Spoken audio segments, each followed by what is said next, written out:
ஒரு small business owner மாதம் இவ்வளவு பணத்தை நான் இன்வெஸ்ட் பண்ண போகிறேன்னு முடிவெடுத்து வச்சுக்கிட்டு அந்த பணத்தை பிஸ்னஸோட மிக்ஸ் பண்ணாமல் ஒதுக்கி தனியாக வைக்க வேண்டும். முதலீடு செய்வதற்குன்னு தனியாக வைக்கணும். எஸ்ஐபி பண்ண வேண்டாம். பட் மாதம் முடிஞ்ச உடனே அந்த மாத கணக்கை பார்த்து, இப்போ இன்னைக்கு தேதி ஃபர்ஸ்ட் வீக்கில் இருக்குன்னு வச்சுப்போம், நான் இந்த வீடியோ எடுக்கும்போது இந்த தேதியில் அந்த கணக்கை பார்த்து, ஓகே போன மாதம் இந்த பிஸ்னஸ் பண்ணியிருக்கோம், நம்ம இவ்வளோ லாபம் பண்ணியிருக்கோம், இந்த லாபத்தில் இவ்வளோ பணத்தை நம்ம இன்வெஸ்ட் பண்ண போகிறோம், இந்த பணம் நம்ம தொழிலுக்கு தேவையில்லை, தொழிலுக்கு தேவையான பணம் இவ்வளோ, இதை எடுத்து அங்கே வச்சிடலாம், இந்த பேலன்ஸ் பணத்தை நம்ம இன்வெஸ்ட் பண்ணலான்னு தனியாக எடுத்து வச்சிடணும். அப்படி எடுத்து வைக்கும்போது மாதம் பணத்தை எடுத்து ஒதுக்கி வைக்கிறதுங்கிற ஒரு ஹேபிட்டுக்கு வரீங்க.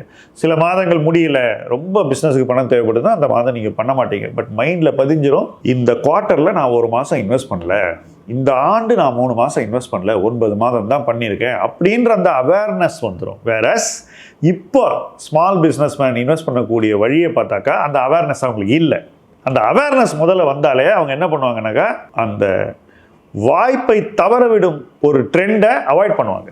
எப்படியாவது எல்லா வாய்ப்பையும் தவற விடாமல் நம்ம பார்ட்டிசிபேட் பண்ணோம், வாய்ப்பை நழுவ விடக்கூடாது, வரும்போது அந்த வாய்ப்பை பயன்படுத்திக்கணுன்ற மைண்ட் செட் வந்துடும். இது எப்படி வரும்? மாதம் அதை ஹேபிச்சுவலாக கணக்கு பார்த்து ப்ராஃபிட் என்னன்னு தெரிஞ்சுக்கிட்டு அதுலேருந்து இன்வெஸ்ட்மெண்ட் பண்ணால் தான் வரும்.